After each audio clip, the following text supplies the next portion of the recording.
অসমৰ চৌদিশে এতিয়া মহামাৰী কৰোণাতংক গৃহবন্দী জনতা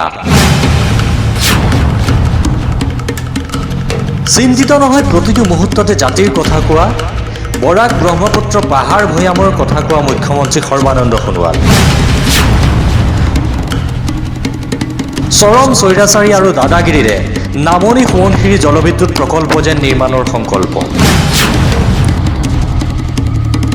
হাজাৰ হাজাৰ নামনিবাসী ৰাইজৰ বৃহৎ গণতান্ত্ৰিক প্ৰতিবাদ যেন এতিয়া অৰণ্য ৰোধন ৰাইজৰ বাবে গৰুতি উঠা সিংহও আজি গঁড়ালত বন্দী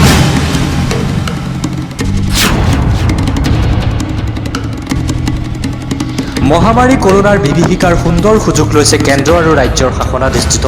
বিজেপি চৰকাৰখনে জনতাক গৃহবন্দী কৰি ট্ৰাকে ট্ৰাকে জলবোমা নিৰ্মাণৰ সামগ্ৰী সৰবৰাহ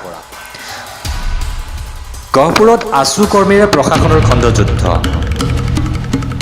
আছুৰ প্ৰতিবাদ NSPC গো বেক ধ্বনি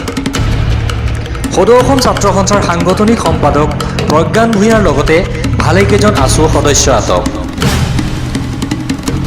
চৰকাৰ আহিল চৰকাৰ গ'ল প্ৰতিশ্ৰুতিবোৰ যেন প্ৰতিশ্ৰুতি হৈ ৰ'ল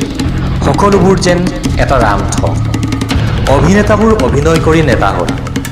আৰু নেতাবোৰ প্ৰতিপত্তিশীল হ'ল ৰাইজে অভিনয়ৰ পুৰস্কাৰ অস্কাৰ নহয় গতাই দিলে শাসনৰ ভাৰ সৰু সৰু মাল্টিপাৰ্পজ ডেমৰ কথা কোৱা অভিনেতাবোৰ নেতা হৈ স্ক্ৰিপ্ট পাহৰি পাভলুটি মাৰি বিগ ডেমৰ কথা কোৱা হ'ল ৰাইজৰ কথা কোনে ভাবে বিজেপি বোলে শাসনলৈ আহিলে ৪৮ ঘণ্টাৰ ভিতৰত এই বান্ধ ভাঙি দিব ৰাইজে এতিয়া সেই ৪৮ ঘণ্টাটোলৈহে অপেক্ষা কৰিব লাগিব